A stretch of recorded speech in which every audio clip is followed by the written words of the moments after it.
সকলোকে মোৰ অন্য এটা ভিডিঅ'লৈ স্বাগতম জনাইছোঁ। আজি এই ভিডিঅ'টোত মই কেইটামান কথা উল্লেখ কৰিম। যেহেতু বহুতে এতিয়া ঈশান্ত স্কলাৰশ্বিপৰ ৰিনিউৱেলৰ বহুতে এতিয়া পে'মেণ্টখিনি পোৱা নাই। 25 টকেন নাম্বাৰ হওক বা আদাৰ্ছ যিখিনি টকেন নাম্বাৰ আহিছে তেওঁলোকো বহুতে পোৱা নাই। আৰু ইনভেলিড পোষ্ট অফিচ ব্ৰাঞ্চ আদি ধৰণৰ যিখিনি সমস্যা আছে বা তেওঁলোকে যিহেতু পে'মেণ্টখিনি ঈশান্ত স্কলাৰশ্বিপৰ ৰিনিউৱেলৰ পে'মেণ্টখিনি পোৱা নাই, ত' তেওঁলোকে বহুতে মোক মেছেজো কৰি আছে, মই ৰিপ্লাই দিব তেনেদৰে পোৱা নাই। চ' তোমালোকক কেইটামান কথা ক'ম বুলি এই ভিডিঅ'টো বনাইছোঁ। তোমালোকে যদিও এতিয়ালৈকে পে'মেণ্টখিনি পোৱা নাই, তোমালোকে নাপাম বুলি ভাবিব নালাগে। তোমালোকে যিমানখিনি পৰা সিমানখিনি চেষ্টা কৰি থকা, মিনিষ্ট্ৰীক কল কৰাই হওক, NSPত কল কৰা, মেইল কৰা, RTI কৰা, এইখিনি কৰি থকা। যিহেতু কেতিয়াবা লেট হৈ যায়, এইখিনি বিভিন্ন কাৰণত লেট হ'ব পাৰে। তোমালোকে নিশ্চয় জানা 2020-21 বেটছৰ যিখন ষ্টুডেণ্টছ আছিলে ঈশান্ত স্কলাৰশ্বিপৰ, আমি ফাৰ্ষ্ট পে'মেণ্টটো পাবলৈ কাৰণে এবছৰ ৱেইট কৰিছোঁ। কিন্তু এবছৰ ৱেইট কৰাৰ পিছতো কিন্তু পে'মেণ্টটো আমাক মিনিষ্ট্ৰীয়ে নিদিয়াৰ কাৰণে পে'মেণ্টখিনি আমাক দিছে।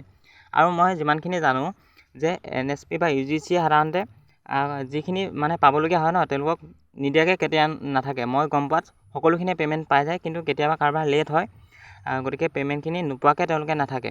UGCয়ে তেওঁলোকক দি দিয়ে তেওঁলোকৰ পে'মেণ্টখিনি, যিখিনি পাবলগীয়া হয় তেওঁলোকে নোপোৱাকৈ কেতিয়াও নাথাকে। আৰু এতিয়া যিসকলৰ ইনভেলিড পোষ্ট অফিচ ব্ৰাঞ্চ আহিছে তেওঁলোকৰ মই কৈছোঁ যে সেই একাউণ্টটোতে যদি একাউণ্ট নাম্বাৰো নাইও, তেওঁলোকে সেই একাউণ্টটোতে পে'মেণ্টখিনি পাই যাব। খালি তেওঁলোকৰ প্ৰচেছটো অলপ দীঘলীয়া হয়। সেই 25 সকলৰ সাধাৰণতে কি হৈছে, এতিয়ালৈকে বৰ্তমান তেওঁলোকৰ মই সুধিছিলোঁ, তেওঁলোকৰ under processing bank for payment হোৱা নাই। যিহেতু আজি 6 তাৰিখ হৈ গ'ল ছেপ্টেম্বৰ, গতিকে এই উইকতে ভিতৰত কামখিনি কৰাৰ কথা আছিলে। কাইলৈতো 7 তাৰিখ হ'ব। গতিকে এই ছেপ্টেম্বৰ, মই যিমানটো জানো তোমালোকৰ এই ছেপ্টেম্বৰ মাহৰ ভিতৰতে তোমালোকৰ যিখিনি পে'মেণ্ট হয় আহি যাব।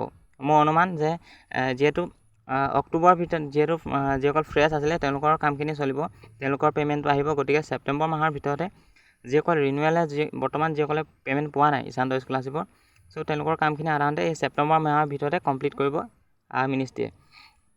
গতিকে তোমালোকৰ ইমান চিন্তা কৰিব নালাগে যে নাপাম বুলি এবাৰ ভাবিব নালাগে, কাৰণ মিনিষ্ট্ৰীয়ে তেনেদৰে কাকো যিসকল পাবলগীয়া হয় তেওঁলোকক পে'মেণ্টখিনি নিদিয়াকৈ নাথাকে। এইবোৰ কিবাকিবি টেকনিকেল প্ৰব্লেমৰ কাৰণে আহিব পাৰে। যিহেতু মই উল্লেখ কৰিছোঁ আগতে যে মিনিষ্ট্ৰীয়ে ফোন কৰোঁতে সেইটো কৈছিলে ছেপ্টেম্বৰ মাহৰ ভিতৰত সকলোখিনি পে'মেণ্ট কমপ্লিট কৰিব বুলি উল্লেখ কৰিছিলোঁ মই আগৰ এটা ভিডিঅ'ত।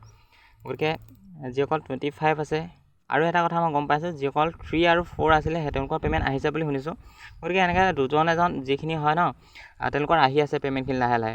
কাৰোবাৰ ফাৰ্ষ্ট আহিছে, কাৰোবাৰ ছেকেণ্ড আহিছে। এতিয়া 3 আৰু 4খিনি সাধাৰণতে আহিছে বুলি মই কমেণ্টত পাইছোঁ, 2-এজনে কমেণ্ট কৰিছে যে তেওঁলোকৰ সাধাৰণতে আহিছে বুলি কৈছে। 3 and 4 যিখিনি টকেন নাম্বাৰ আছিলে, সাধাৰণতে 3 and 4খিনি সাধাৰণতে যিসকল সাধাৰণতে 2021-22 বেটছৰ ৰিনিউৱেল আছিলে, মানে সেইটো ফ্ৰেছ বেটছ হ'ব। কিন্তু ৰিনিউৱেল যিসকলে কৈছিলে 2021-22 বেটছৰ, তেওঁলোকৰ সাধাৰণতে 3 and 4 আহিছে নেকি টকেন নাম্বাৰখিনি বিশেষকৈ। বাকী যিসকল 22 আৰু 23 বেটছত ৰিনিউৱেল আছিলে আৰু তেওঁলোক সাধাৰণতে 2020-21 বৰ্ষৰ বেটছ হয়, তেওঁলোকৰ সাধাৰণতে 3 and 4 অহা নাই নেকি, মই যিমানটো জানো। গতিকে পে'মেণ্টখিনি লাহে লাহে আহি আছে। যিসকলে পোৱা নাই তেওঁলোকে কিছুৱে পাই আছে। গতিকে তোমালোকেও পাই যাবা। এই ছেপ্টেম্বৰ মাহৰ ভিতৰতে ৱেইট কৰা। তোমালোকে এই ছেপ্টেম্বৰ মাহৰ ভিতৰতে তোমালোকৰ যিখিনি পে'মেণ্ট হয় কমপ্লিট হৈ যাব। গতিকে তোমালোকে যিমানটো তোমালোকে পাৰা সিমানটো মেইল কৰা, RTI কৰা, বা বিভিন্ন ঈশান্ত স্কলাৰশ্বিপৰ মিনিষ্ট্ৰী হেল্পলাইন নাম্বাৰ কণ্টেক্ট কৰা। তোমালোকে কণ্টেক্ট কৰি থকা, নিজৰ কামখিনি তোমালোকে নিজে কৰি থকা। বাকীখিনি তোমালোকে চিন্তা কৰিব নালাগে। ছেপ্টেম্বৰ মাহৰ ভিতৰতে তোমালোকৰ যিমানখিনি ঈশান্ত স্কলাৰশ্বিপৰ ৰিনিউৱেলৰ পে'মেণ্ট পোৱা নাই তোমালোকৰ আহি যাব। এইটো ছেপ্টেম্বৰ মাহৰ ভিতৰত আহি যাব, আৰু অক্টোবৰত যিহেতু ফ্ৰেছসকলৰ পে'মেণ্টখিনি আহিব। গতিকে এইকেইটা কথা ক'বলৈকে মই ভিডিঅ'টো বনালোঁ। যিহেতু বহুতে কমেণ্ট আহি আছে, তথাপি মই ৰিপ্লাই দিব পৰা নাই ইমান। তোমালোকৰ যাতে যিহেতু চিন্তা কৰি আছে সকলোৱে পে'মেণ্টখিনি আহিব নাহিব। চ' ছেপ্টেম্বৰ মাহৰ ভিতৰলৈকে তোমালোকে ৱেইট কৰা। ছেপ্টেম্বৰ মাহৰ ভিতৰতে তোমালোকৰ পে'মেণ্টখিনি কমপ্লিট হৈ যাব।